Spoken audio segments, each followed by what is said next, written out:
Hi, Dr. Morgan. So I chose for my fourth book in the C.S. Lewis class, I chose to read The Four Loves, and I read it here on my Kindle.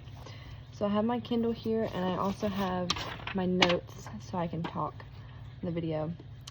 I know that the instructions for the reflection said not to give summary, but I do want to name the four loves and their meaning so the content I say later can tie back in. So first we have storge, which is the basic familial relationship love. Then we have the one that I want to hone in on in relation to agape, but that's philia, which is the friendship. And I want to hone on this one specifically because Lewis in his book viewed this as the rarest and least natural love because he defined it as a chosen love, and this was of intellectual pursuit and of shared values.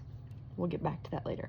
Then there's eros, which is the romantic love, and then agape, which is the divine, unconditional, sacrificial love of Jesus Christ for us. So, agape is the only perfect love. There are two types of love that Lewis defines that we'll also get into, but I really do want to focus on philia because as you read, you realize how much of a gift the other three loves are. So he likes to specify that agape is the only perfect love, and that all three loves that I defined beforehand can perpetually turn into these idols that will leave you feeling empty because you're hungry for something that's more divine, and the only completely divine love that you can find is in agape.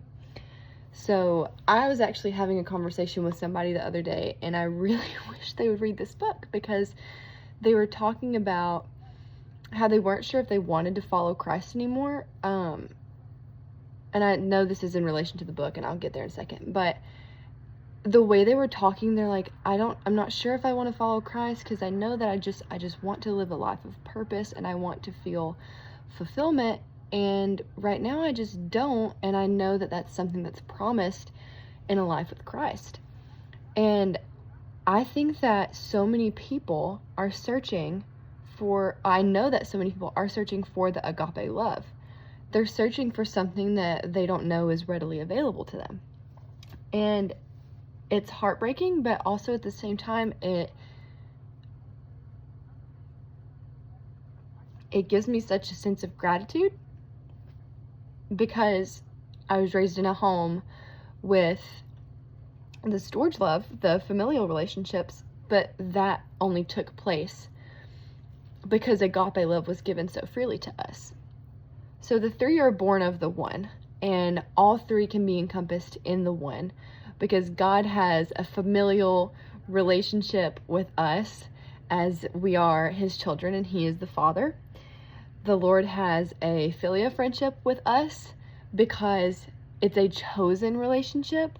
And what I find so interesting is Lewis says this is the least natural love.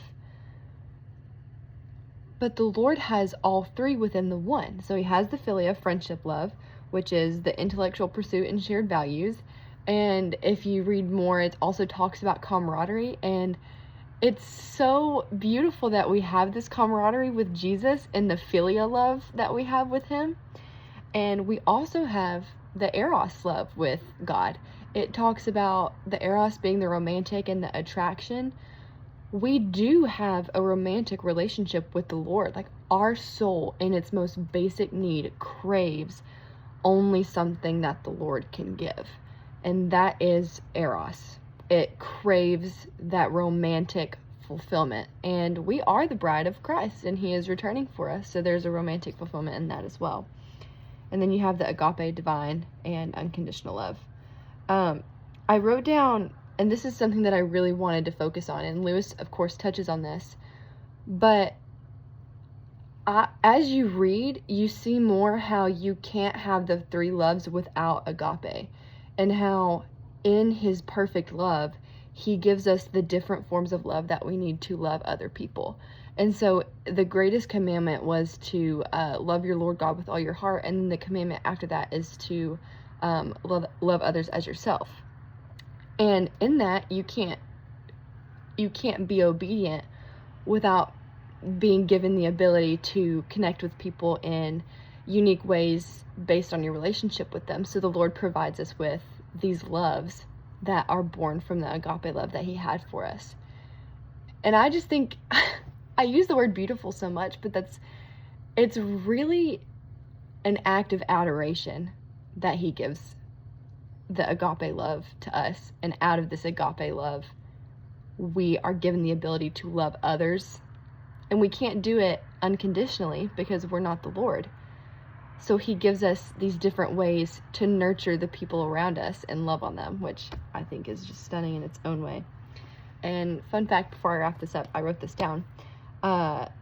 This book was actually a 1958 radio series, and the audio of this book is the only recording of Lewis reading his work, apparently. Not sure if that's true. I might have to fact check that, but that's what I read, so we'll see. But I hope you enjoyed my little epiphany on the loves, because there's a lot more I could go into, but I'm almost at 7 minutes.